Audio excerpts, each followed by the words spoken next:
From Zakham to Shifa, the comparison trap.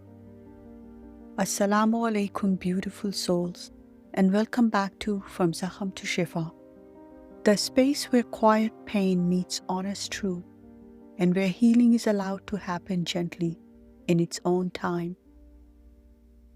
I am your sister on this journey, and today we are sitting with something that I think every one of us has felt.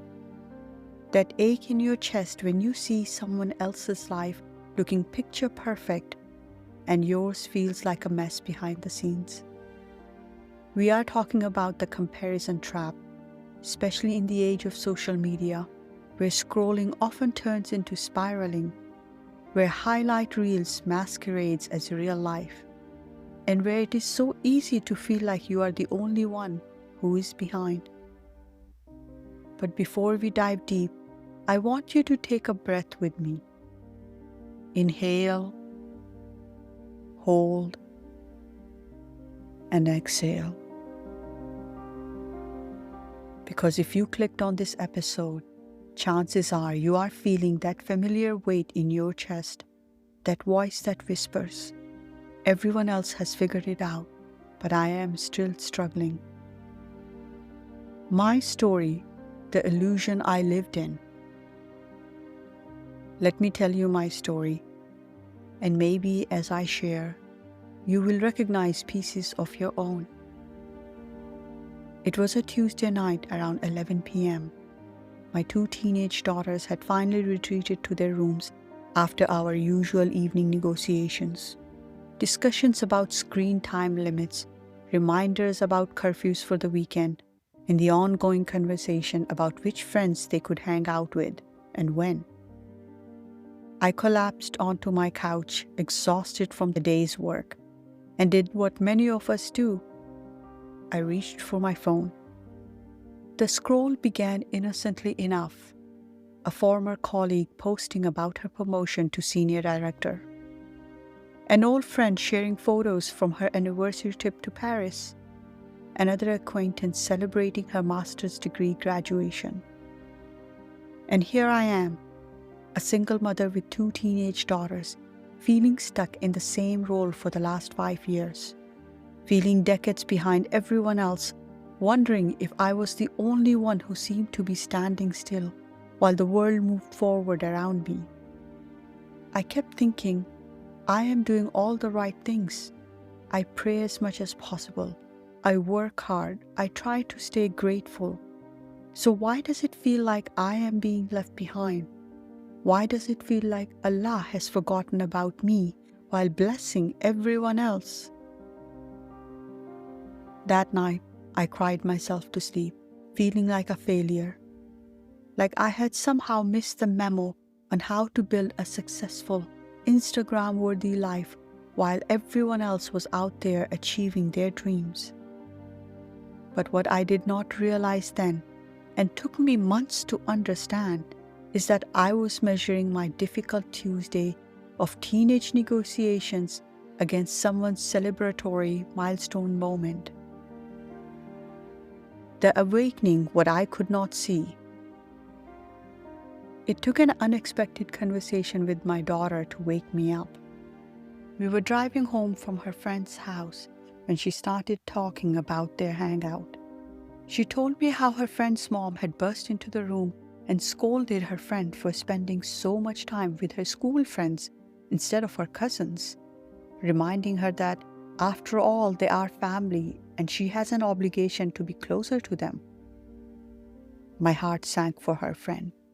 And then my daughter continued. She told me she wishes her mom was more like you.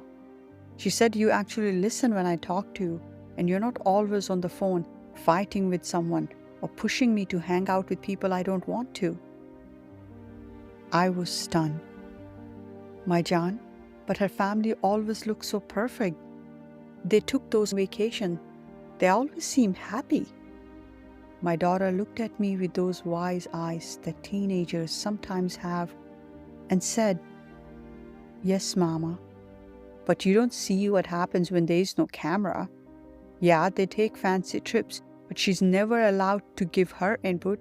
She has to pretend to be happy and always smile." even though she's miserable. That's when it hit me. I had been so busy looking at what I did not have, at what I had not achieved according to social media standards, that I had completely failed to notice all the things I had actually accomplished. I was financially independent and stable, something I had worked incredibly hard for after my divorce. I was raising two beautiful, smart teenage daughters who were recognized by their teachers and peers for their kind hearts and emotional maturity. Despite the daily negotiations about screen time and curfews, we had built a relationship based on trust and communication. We were healthy, living within our means, and actually enjoying our lives with vacations and adventures around the world. Maybe not to Paris, but we had explored other cities and other countries, taken road trips, and created memories that my daughters post about on their own social media accounts. The quiet victories we do not celebrate. I was contributing to global and local causes, volunteering my time at the community center, helping other single mothers navigate the complexities of raising teenagers alone. I was mentoring young women at work, even if I was not getting the big promotions. These were the quiet moments that could not be captured in pictures, and I realized they did not have to be.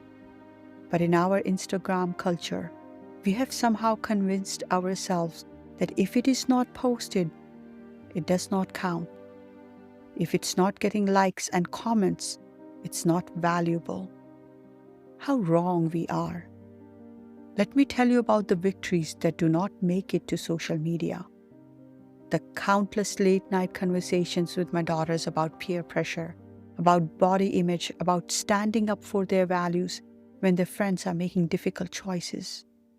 The way my youngest is the sweet, caring volunteer spending her summer vacations at the senior center, and how my oldest has become the friend others turn to for advice.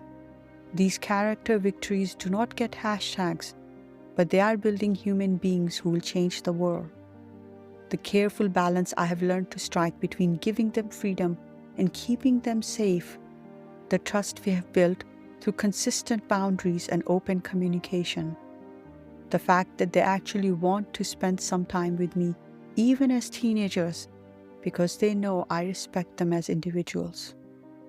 These moments don't photograph well with perfect lighting, but they are shaping souls.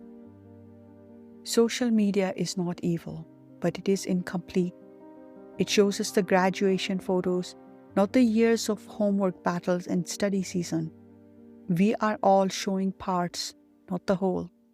And in this space of partial stories, we are tempted to write ourselves off completely. The Islamic perspective on comparison. Islam has so much wisdom about this struggle we face. The Prophet Muhammad, peace be upon him, said, "Look at those who are beneath you, and do not look at those who are above you, for it is more suitable that you should not consider as less the blessings of Allah." This does not mean we should look down on others, but rather that we should look at those who have less than us to cultivate gratitude, instead of constantly looking at those who seem to have more, which breeds discontent. Redefining success and recognizing your wins.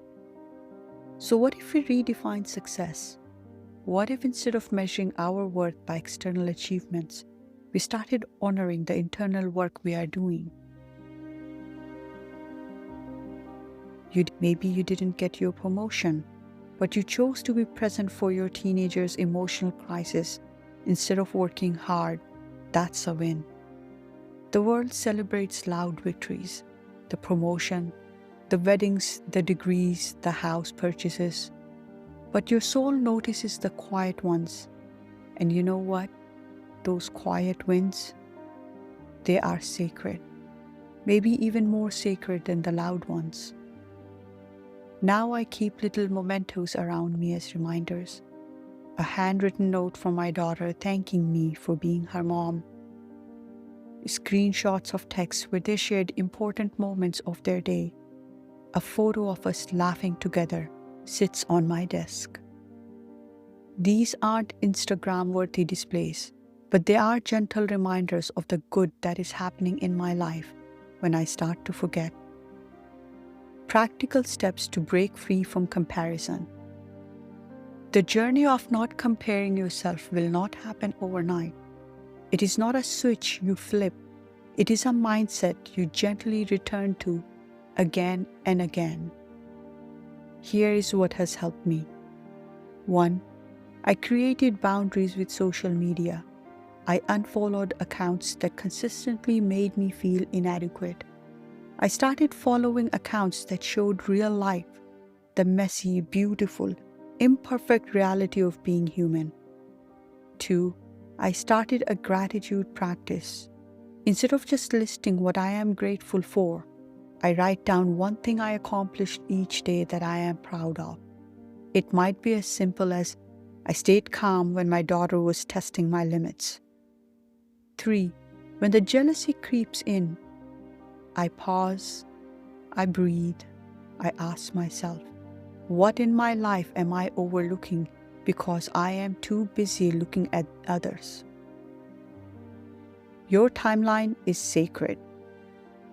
Beautiful souls, I want you to know something. You are not behind, you are becoming. Maybe you are not married yet because you are learning to love yourself first and showing your children what healthy independence looks like. Maybe you don't have the dream job because you are building skills you don't even know you will need, and your children are learning the value of perseverance. Allah's timing is perfect, even when it does not feel like it. There is a reason your story looks different from everyone else's. There is a reason your struggles are uniquely yours, and your victories will be too. As we wrap up today, I want to leave you with this. Your journey is sacred, even if it is quiet, even if it is slow, even if no one is clapping for you online.